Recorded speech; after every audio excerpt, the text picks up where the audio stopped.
परम पूज्य पाठ निरंतर स्मरणीय पार ब्रह्म स्वरूप श्री सद्गुरुदेव भगवान संपूर्ण भूमंडल में विचरण करने वाले संत महापुरुष जन और यहाँ सत्संग प्रांगण में विराजमान नर नारी के रूप में प्रभु जी के परम प्यारे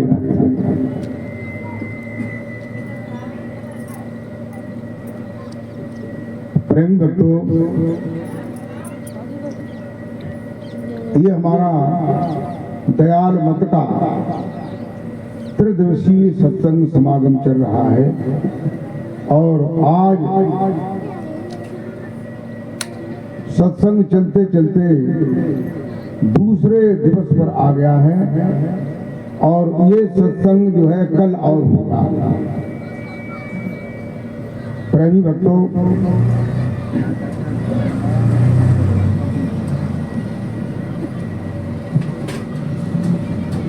सत्संग शब्द जो है वो दो शब्दों से मिलकर के बना है। एक शब्द है सत्य और दूसरा शब्द है संग। तो देखिए, दोनों शब्दों को मिला देते हैं तो हो जाता है सत्य का संग या सत्संग।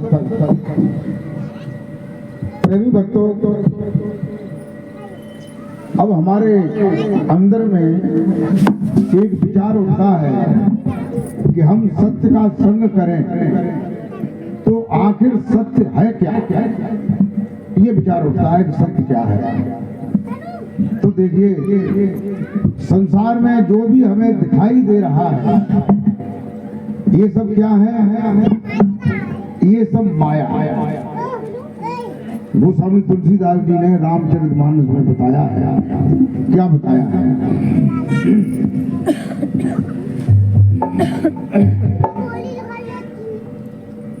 कि गोचर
गोस्वामी तुलसीदास जी माया की परिभाषा बता रहे हैं चौपाई में। क्या बता रहे हैं? और अभी मैं सत्य की परिभाषा बताना चाहता था। तो सत्य की परिभाषा का तभी ज्ञान होगा जब असत्य का ज्ञान होगा। जब असत्य का ज्ञान नहीं होगा तो सत्य को हम कैसे पहचानेंगे? प्रेमी भक्तों, गोस्वामी तुलसीदास जी कहते हैं कि गो गोचर जहां लग मन जाए। गो माने इंद्रियां। इंद्रियां शरीर में 10 प्रकार की इंद्रियां होती हैं, 5 कर्मेंद्री और 5 ज्ञानेंद्री। कर्मेंद्री कौन सी है? जिनसे कर्म किया जाता है, जैसे हाथ, पैर, लिंग, मुख, गुदा, ये कर्म करने वाली इंद्रियां हैं। और 5 ज्ञानेंद्रियां हैं, जिन्हें कहते हैं आंख से देखने का ज्ञान होता है, कान से सुनने का ज्ञान होता है, नाक से सूंघने का ज्ञान होता है, जिह्वा से स्वाद का ज्ञान होता है, त्वचा से सर्दी और गर्मी का ज्ञान होता है।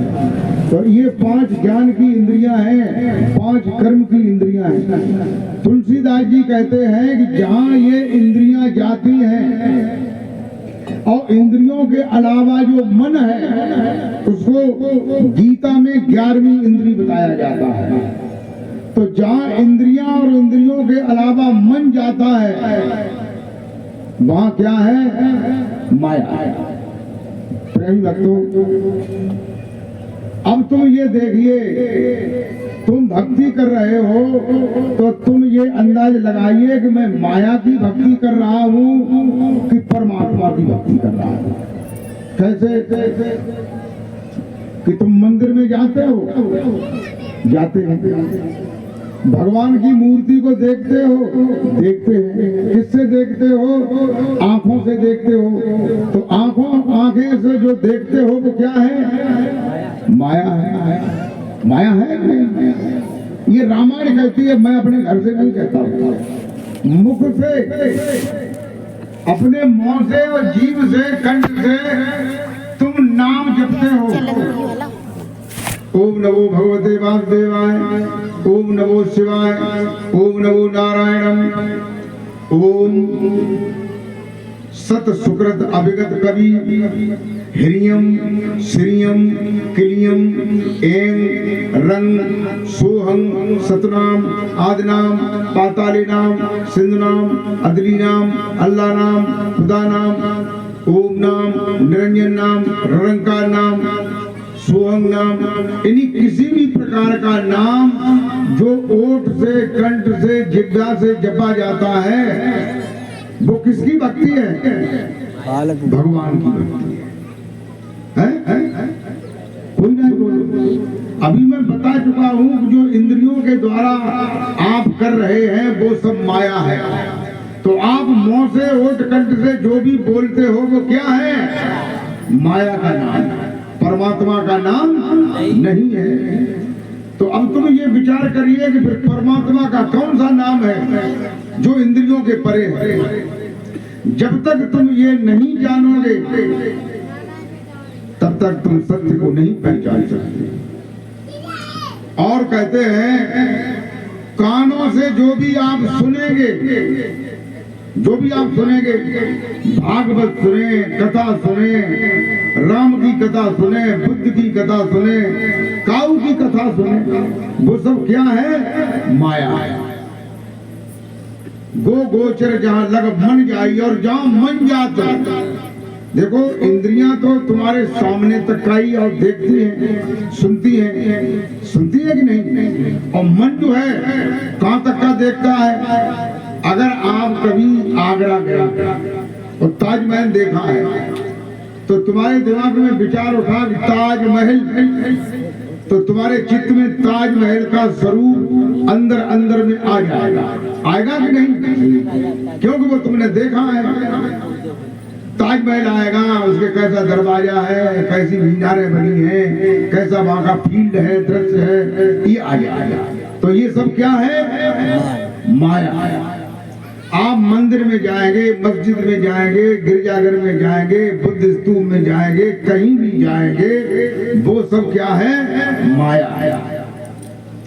अभी आप माया का ही भजन कर रहे हैं, माया को ही देख रहे हैं, अभी आपने सत्य को नहीं जाना है और न सत्य को जानने की कोई कोशिश नहीं कर रहे, कोशिश भी नहीं है। प्रेमी भक्तों देखिए, हम भगवान के मंदिर में जाते हैं जिसमें ब्रह्मा जी की मूर्ति है। ब्रह्मा जी की तो मूर्ति कम है, भारतवर्ष में ब्रह्मा के मंदिर बहुत कम है, केवल पुष्कर में राजस्थान में एक मंदिर बना है, ऐसा बताते हैं। भगवान विष्णु के बहुत से मंदिर है, गांव गांव में है। भगवान विष्णु के अवतार राम है, भगवान विष्णु के अवतार कृष्ण है, उनके मंदिर गांव गांव में है। भगवान शंकर है, उनके मंदिर गांव गांव में है। भगवान शंकर के अवतार जो है गोरखनाथ है, उनकी भी पूजा गांव गांव में है। उनकी पूजा ना है तो उनके चेला की पूजा है, जारवीर की, और जारवीर के साथ उनकी भी पूजा है कि नहीं। और उनके अवतार हनुमान है, हनुमान जी की पूजा है हर जगह पर। तो ये कैसी पूजा है? मौन से उनका नाम करते हैं या उनकी महिमा गाते हैं, मौन से या देखते हैं, कुछ भी करते हैं, तो ये सब माया की पूजा है। अब आप लोग चक्कर में पड़ गए होंगे, सारी संसार जो है इसी माया की पूजा कर रहा है। अगर देखा जाए कर रहा है नहीं, फिर सत्य की पूजा कौन कर रहा है? सत्य क्या है, सत्य कहाँ है, सत्य कैसा है, उस पर विचार करो। देखो, जहां इंद्रियां जाती हैं और मन जाता है, मन जाता है, भी माया है। कहते हैं, देखो जब हम भगवान के मंदिर में जाते हैं, भगवान विष्णु के मंदिर में, और जाकर के वहां आरती करते हैं, आरती में दीपक जलाते हैं, पुष्प रख लेते हैं, कई लोग खड़े हो जाते हैं, फिर क्या कहते हैं? ओम जय जगदीश हरे स्वामी, जय जगदीश हरे।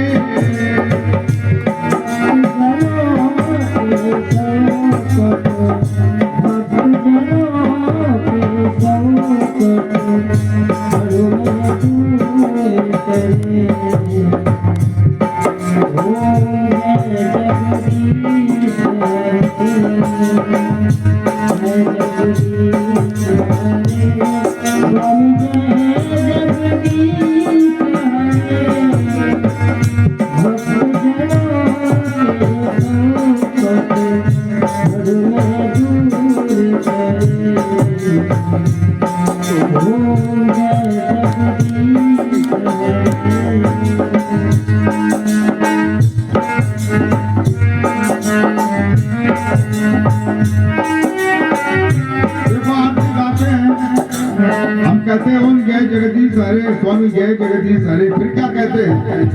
इस पर ध्यान दें। तुम हो एक अगोचर सबके प्राणपति, स्वामी सबके प्राणपति,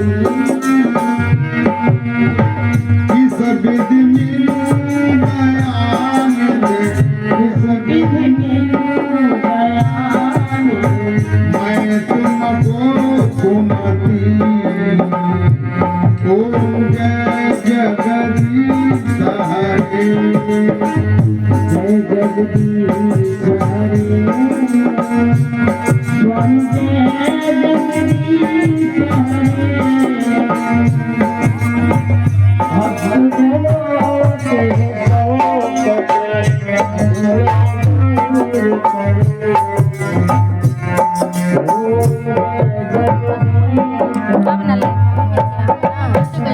प्रेमी भक्तों, हम आरती गाते हैं भगवान के मंदिर में जाकर के, तो कहते हैं ओम जय जगदीश हरे, स्वामी जय जगदीश हरे। और उसके बाद कहते हैं कि तुम हो एक अगोचर। भक्त कहता है खुद आरती में कि तुम कैसे हो अगोचर। अगोचर माने अभी मैंने बताया, इन्हीं इंद्रियों के द्वारा नहीं हो, गोचर माने गो माने इंद्रियां, और अगोचर माने इंद्रियों के द्वारा नहीं हो, न आंखों के द्वारा हो, न मुंह के द्वारा हो, न कान के द्वारा हो, न जिह्वा के द्वारा हो, किसी भी इंद्रियों के द्वारा तुम्हें नहीं जाना जा सकता है। ये तुम आरती में कह रहे हो कि मैं किस विधि मिलूं, मैं कौन से तरीका से मिलूं, जब तुम अगोचर हो, इंद्रियों के द्वारा नहीं हो। तुम हो एक अगोचर, सबके प्राणपति और सबके शरीर में जो प्राण चल रहा है, जो श्वास चल रहा है, उसके पति हो, उसके स्वामी हो। किस विधि मिलूं दयानिधि मैं तुमको कुमति, हे दया के सागर मैं तुम्हें कैसे मिलूं। आरती में ये नहीं कह रहा कहा जा रहा है कि मैं मिल रहा हूँ, मैं तुम्हारा दर्शन कर रहा हूँ। ये कह रहे कि इंद्रियों के द्वारा तुम नहीं हो, मैं तुम्हें कौन सी विधि से मिलूं। अब वो विधि कहाँ मिलेगी? सदगुरु के पास मिलेगी। और सदगुरु को तुम मानना है।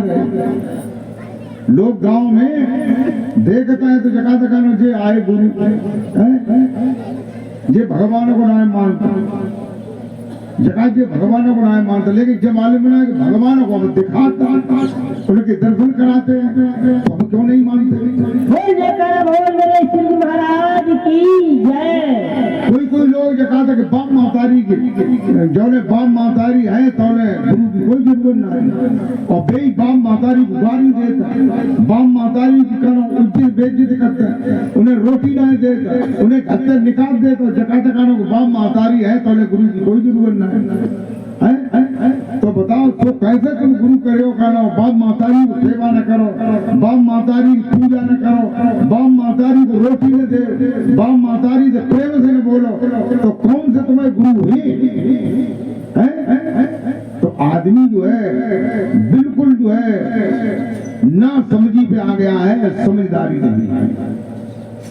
देखो गुरु जो है उसी रास्ता को तो बताएगा जो इंद्रियों के परे, जो भगवान तुम्हारे अंदर में विराजमान है। प्रेमी भक्तों, अब आ जाइए, कहते हैं कि सत्य क्या है। मैं आप लोगों को सत्य की परिभाषा बता रहा हूं।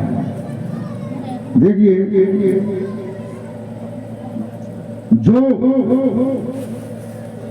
जब पृथ्वी नहीं थी, आकाश नहीं था, सूर्य चंद्रमा नहीं था, ब्रह्मा विष्णु महेश नहीं थे, ये कुछ नहीं था, तब भी सत्य था।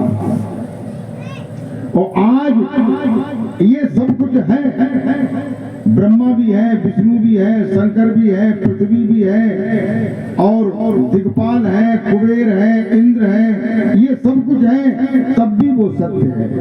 आगे ये सब कुछ चाहे नहीं रहेगा, तब भी सत्य का विनाश नहीं होगा। ऐसा कौन सा सत्य है?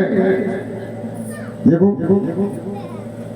सत्य जो है कैसा है? सर्वव्यापी है। कैसा है? सर्वव्यापी है। जो चीज सर्वव्यापी होती है वो दिखाई नहीं देती है। जैसे आकाश है, सर्वव्यापी है। सर्वव्यापी का मतलब हर जगह है। जहाँ चंद्रमा है वहां भी आकाश है, सूरज है वहां भी आकाश है, जहाँ ब्रह्मा का लोक है, विष्णु का लोक है, शंकर का लोक है, सत्य लोक है, वहां भी आकाश है, और यहाँ पृथ्वी पर यहाँ भी आकाश है। और तुम्हारा शरीर है, शरीर के अंदर भी आकाश है, घटाकाश, मठाकाश, चिदाकाश, निजाकाश, और कई एक प्रमाण हर जगह दिए गए हैं। जैसे जो घड़ा है, जब कुम्हार घड़ा बनाता है और घड़ा नहीं बनाता है, उसके पहले साधारण आकाश है जो सर्वव्यापी आकाश है। लेकिन जब मिट्टी का घड़ा बनाता है तो मिट्टी के घड़े से बनाने से एक परिधि बन जाती है, और परिधि बन जाने से एक आकार, एक सीमा बन जाती है, उसके अंदर जो खाली जगह है वो आकाश है। तो प्रेमी भक्तों, आकाश सर्वव्यापी है, ऐसे ही परमात्मा सर्वव्यापी है, सर्वेश्वर है, सर्वनियंता है, सबका कारण है। कोई भी ऐसी जगह नहीं है जहां परमात्मा नहीं। बोल श्री महाराज की जय। देखो भगवान जो है वो संसार में आते हैं, अवतार धारण करते हैं, संसार का कल्याण करने आते हैं, और जो दुष्ट लोग होते हैं उनका विनाश करते हैं। भगवान के दो प्रकार के अवतार होते हैं, नित्य अवतार और निमित्त अवतार। एक निमित्त अवतार होता है, वो निमित्त अवतार कैसा होता है? निमित्त माने निवेरा करता है। किसका निवेरा करता है? जो दुष्ट, अत्याचारी, अनाचारी, अहंकारी नहीं मानता है, सत्य को नहीं मानता, संतों को नहीं मानता, तो उसका वो निवेरा कर देते हैं। जैसे कंस आया, तो कंस जो है सत्य को नहीं मानता था, अपने को ही भगवान कहता था कि मैं भगवान हूँ, कंसाय नमः। रावण जो है भगवान को नहीं मानता था, रावण का अंत जो है राम ने किया, कंस का अंत कृष्ण ने किया। और जो नित्य अवतार है, नित्य अवतार जो है भगवान का नित्य अवतार जो है किस रूप में होता है? संतों के रूप में होता है। जैसे वशिष्ठ जी आए, अंगिरा आए, भृगु आए, पुलह आए, पुलस्त्य आए, गौतम बुद्ध आए। इन्होंने जो है किसी को मारा नहीं, मारा किसी को नहीं। इन्होंने जो दूसरों को मार रहे थे उनके दिमाग को बदला। अंगुलिमाल नाम का एक डाकू था, जो किसी आदमी को मार के उसकी एक अंगुलिया को काट करके अपने माला में डाल लेता था, इसलिए उसका नाम था अंगुलिमाल। तो भगवान बुद्ध ने उसके विचारों को बदला, उसको भिक्षु। तो देखिए सत्य जो है वो हमेशा है, हर जगह है, सर्वत्र है, सर्वेश्वर है, आकार से रहत है, रूप से रहत है। भगवान जो है, परमात्मा जो है, कोई आदमी नहीं है, कोई पशु नहीं है, कोई पक्षी नहीं है। परमात्मा का कोई कभी अवतार नहीं होता है। परमात्मा अजन्मा है, निर्गुण है, निराकार है, सर्वव्यापी है, सर्वभौम है। आज कई एक महात्मा ऐसे हैं, वो ये कहते हैं कि मैं परमात्मा हूं। कहते हैं महात्मा, कहते हैं कि मैं परमात्मा हूं। उसे परमात्मा की परिभाषा नहीं, उस महात्मा को मालूम है कि परमात्मा की परिभाषा क्या है। चलो खैर, कोई बात नहीं, मानता है तो मानता रहेगा। और जब जब कोई आदमी भगवान बनता है, परमात्मा बनता है, तब तब उसका विनाश उसके नजदीक। कोई भी बना, देखो तुम्हारे मौजूदा हालत में या पहले की हालत में, कंस भगवान बना, मौत के करीब पहुंच गया। रावण भगवान बना, मौत के करीब पहुंच गया। और एक पौंड्रक राजा था काशी का, भगवान कृष्ण के जमाने में, वो भगवान बना। दो बाएं बगे हथी, दो बाएं काट के और लगाए ले बनवाए, और जगह मैं हूँ भगवान पौंड्रक, उसका भी अंत आ गया। और अभी कुछ समय पहले एक महात्मा कहता था कि मैं कृष्ण का अवतार हूँ, जेल में चला गया। दूसरा महात्मा कहता था मैं भी भगवान का अवतार हूँ, वो भी जेल में चला गया। और तीसरा कहता था कि मैं परमात्मा हूँ, वो भी जेल में बैठा। कबीर को परमात्मा बता रहा था, उसके चेला उसको परमात्मा बताने लगे, तो पाने चला गई कि हम परमात्मा ना है। चेला खाता तो बड़ी बात था। पहुंच गए भीतर, और वहीं से करावटे भर रहे, होना मार रहे हैं, प्रचार कर रहे, जो प्रचार जय। अरे तुम परमात्मा के अवतार होते तो एक भगवान का अवतार था कृष्ण। जब वो जन्मा जेल में, तो जेल के ताले खुल गए, पहरेदार सो गए। वसुदेव उनको लेकर के गोकुल में नंद बाबा के यहाँ एक लड़की ले आए, और वो चले आए। जेल के ताले फिर बंद हो गए, पहरेदार फिर जग गए। और ये परमात्मा है, ये भगवानों में परमात्मा है, और परमात्मा जेल में बंद है, और कई सालें हुई जेल के तारे ही नहीं खुले। कैसे परमात्मा? क्यों? ये संसार को जो है धोखे में डाले हुए। देखिए परमात्मा अगर होगा या भगवान होगा तो कभी ये नहीं कहेगा कि मैं भगवान हूं, कहेगा बोल जयकारा बोल मेरे श्री महाराज की जय। वो अपना कर्तव्य दिखाएगा। देखिए सत्य जो है कहते हैं संसार में एक चीज सत्य है, वो मैं आपको बताऊंगा, और संसार में कोई भी चीज सत्य नहीं, भगवान भी सत्य नहीं है।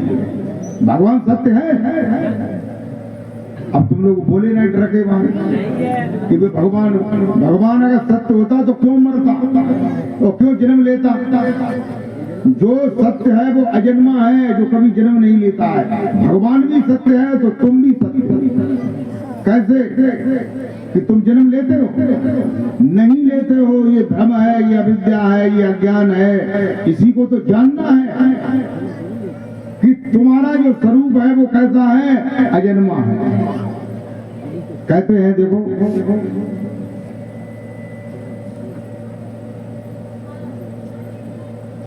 गोस्वामी तुलसीदास जी ने रामचरितमानस में कहा है, क्या कहा है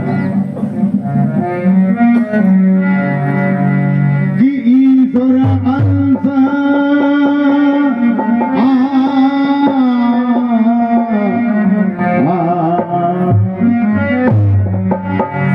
ईश्वर अंश जीव अविनाश, ईश्वर अंश जीव अविनाश, ईश्वर अंश जीव अविनाश।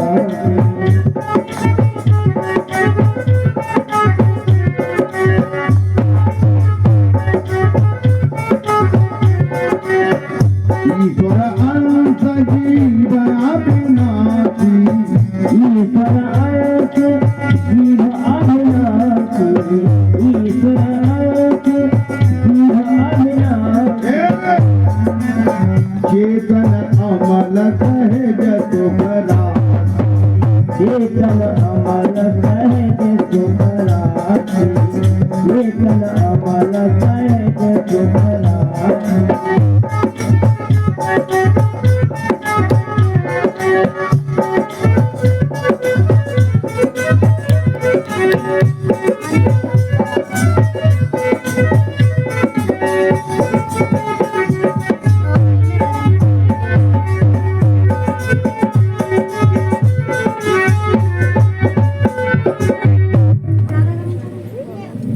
प्रेमी भक्तों, गोस्वामी तुलसीदास जी कहते हैं, क्या कहते हैं? ईश्वर अंश जीव अविनाशी। ये जो जीव है, कौन जीव है? कहाँ जीव है? तुम्हारे शरीर के अंदर जीव है। तुम्हारे शरीर के अंदर जो शरीर को धारण किए हुए है वो कौन है? तुम लोग बोले ही ना, हाँ हूं तो करो। तुम कौन हो? तुम जीव हो। क्या हो? जीव। और जो पशु है उसके अंदर क्या है? जीव। पक्षी जो है उसके अंदर क्या है? जीव। कीट पतंग जो सूक्ष्मदर्शी से देखा जाता है उसके अंदर भी जीव है। और जो भगवान है उनके अंदर क्या है? परमात्मा है कि जीव है। ना समझ में आता, उनके अंदर भी जीव है। वह जीव जो है, जैसे तुम त्याग तपस्या कर रहे हो, ऐसे ही योग करने के बाद उन्हें भगवान की पदवी प्राप्त हुई है। और उसका भी टाइम है। जैसे प्रधानमंत्री का टाइम 5 साल का है, ऐसे ही भगवान का भी टाइम है। ये हमारी भागवत में लिखा है। और कौन समझ में ना आता हो तो भागवत हमारे नियम मलावन में तुम्हें दिखाई दिए कि यहीं से पढ़ ले कि भगवान का समय होता है, टाइम होता है। देखिए कलयुग जो है 4,32,000 वर्ष का है। द्वापर 8,64,000 वर्ष का है। कलयुग के 2 गुना। ऐसे ही त्रेता 3 गुना है, सतयुग 4 गुना है। चारों युग जो है 43 लाख और 20 हजार वर्ष के, 43 लाख और 20 हजार वर्ष के हैं। तो ये चारों युग है, इनकी एक चौकड़ी है। कहते हैं कलयुग, सतयुग, द्वापर, त्रेता, ये युग जो 4 कहाते हैं, चारों के मिलने से एक चौकड़ी बनती है और 72 चौकड़ी का एक मनमंत्र कहलाता है और 28 मनमंत्र का एक कल्प बन जाता है। तो जो एक मनमंत्र होता है उसमें एक इंद्र की अवधि पूरी हो जाती है। किसकी अवधि पूरी हो जाती है? इंद्र की। इंद्र का शासन काल जो है एक मनमंत्र के बराबर होता है। अभी इस समय पुरंदर नाम का इंद्र है। कौन सा इंद्र है? क्या नाम है इंद्र का? पुरंदर। हमारी किताबों में आता है धरियो छत्र पुरंदर धारण। कहते हैं अगले मनमंत्र में जो राजा बलि था, जिसने भगवान विष्णु को, वामन भगवान को दान में पृथ्वी दी थी, अगले मनमंत्र में वह बलि जो है इंद्र बनेगा। ऐसे ही 28 मनमंत्र का एक कल्प होता है जो ब्रह्मा का एक दिन रात होता है, एक कल्प का। ऐसे ही 365 दिन और कुछ मिलाकर के हो जाते हैं एक वर्ष। ऐसे 100 वर्ष की आयु ब्रह्मा की होती है, फिर उन्हें ब्रह्मा के पद से हटा दिया जाता है। ये हमारे भागवत में लिखा है। और ब्रह्मा की पूर्ण आयु पर्यंत भगवान विष्णु का एक दिन होता है। ऐसे ही 360 और कुछ दिन कुछ टाइम मिला करके उनका एक वर्ष होता है और 100 वर्ष की उनकी आयु होती है, जिसे पूर्व पराद्र कल्प, क्या कहते हैं? पूर्व पराद्र कल्प। ये भागवत में लिखा है। उनकी आयु खत्म हो जाती है, उनको पद से हटा दिया जाता है, फिर वो आदमी बनते हैं।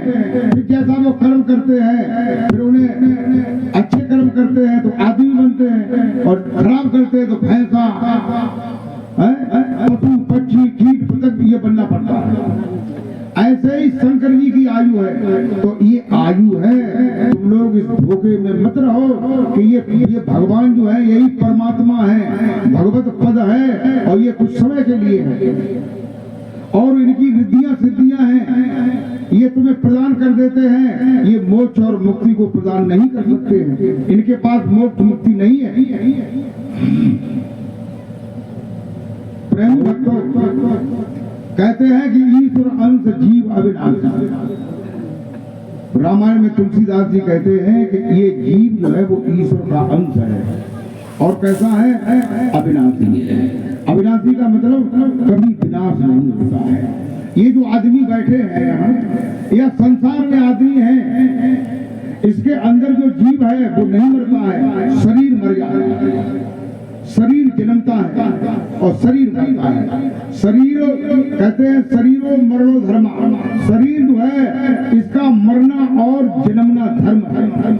जो चैतन्य आत्मा है वो नहीं मरता। आप लोगों ने देखा होगा कभी कभी कई एक ऐसे होंगे जो हमारे इस गांव में भी ऐसे होंगे जो मर गए और मर के कहीं दूसरी जगह उन्होंने जन्म लिया, फिर उन्होंने बताया कि हम बड़े गांव रहा था, हमारा फलाना नाम बताया कि नहीं? किसी ने बताया या नहीं बताया? दूसरे गांव में बताया। तो क्यों बताया? कि वो तो मर गया था, उसका शरीर जला दिया गया था, फिर कौन चीज रह गई जो ये कहती है कि मैं फलाना हूं? चैतन्य आत्मा है, ये नहीं मरता है और ये हम जानते नहीं हैं। अगर हम ये जान लें कि मैं चैतन्य आत्मा हूँ, कैसे चैतन्य हूँ, होगा कौन? बोल मेरे श्री महाराज की जय। यही जानना है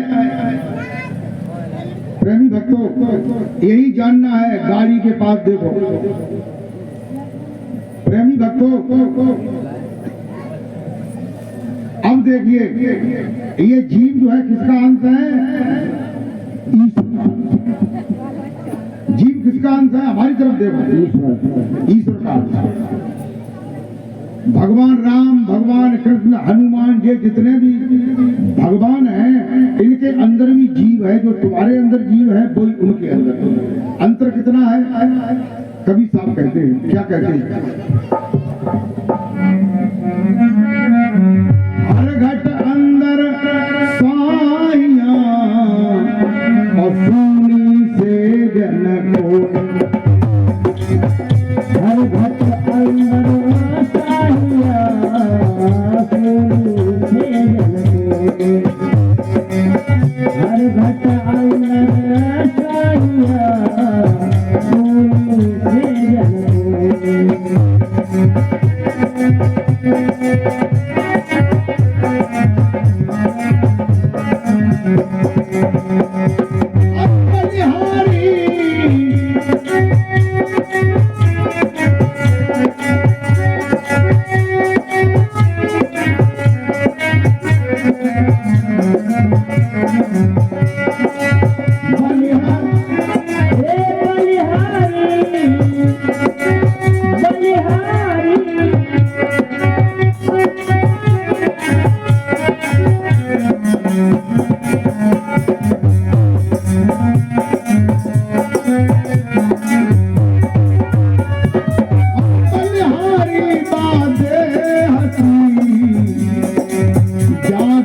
परगट हो अबीरा, जागत परगट हो,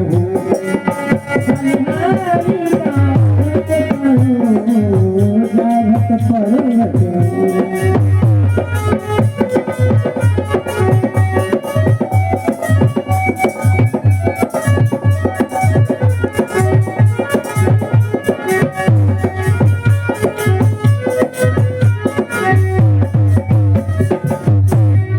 घट अंदर साहिया, वह जो साई है, वह जो ईश्वर है, वह जो चैतन्य आत्मा है, वो सभी घटों के अंदर है? कोई पशु है, कोई पक्षी है, कोई कीट है, कोई पतंग है, कोई मनुष्य है, कोई देवता है, कोई भगवान है। भगवान की पूजा हम क्यों करते हैं? बलिहारी बा घट करो जागट प्रगट हो, जिन्होंने अपने घट में उस साईं को भजन ध्यान योग करके प्रकट किया। जैसे दही में मक्खन है कि नहीं? लेकिन उसकी बलिहारी है कि जिस माई ने रई डाल करके उसे मथा और मथ करके मक्खन को प्रकट कर दिया। वैसे तो मक्खन सब में है, लेकिन प्रकट करने की बात है। तुम्हारे अंदर भी है, तुमने प्रकट नहीं कर पाया, इसलिए सदगुरु मिलते हैं, वो तुम्हारे अंदर में जो चैतन्य आत्मा है उसे प्रकट करने की विद्या बताती है।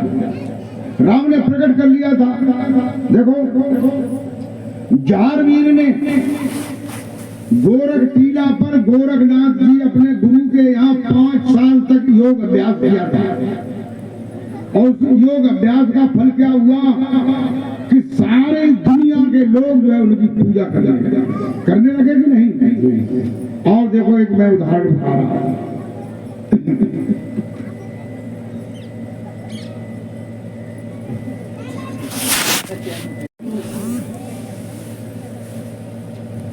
एक हमारे हिंदुस्तान में श्रावस्ती नाम का एक नगर, जहां सिद्धोधन नाम के एक राजा राज्य करते थे।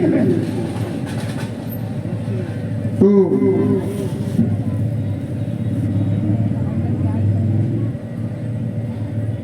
एक असत काल देवल नाम के एक पुरोहित थे उस गांव में।